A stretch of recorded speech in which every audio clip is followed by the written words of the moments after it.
नमस्कार मित्रांनो, तुमच्या आपल्या चॅनेलमध्ये स्वागत आहे. आज आपण त्या IPOs बद्दल बोलणार आहोत, जे या आठवड्यात धुमाकूळ घालणार आहेत. तर सर्वप्रथम आपण सरस्वती साडी डिपोच्या IPO बद्दल बोलूया.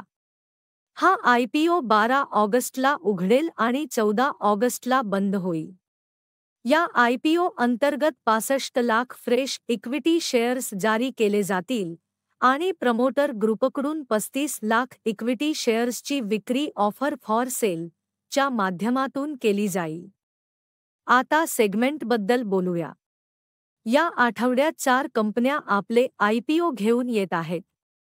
Sunlight recycling, positron energy, solve plastic products आणि ब्रोच लाईफकेअर हॉस्पिटल ह्या आठवड्यातील IPOची ही माहिती होती. तर लाईक, शेअर आणि सबस्क्राईब करायला विसरू नका.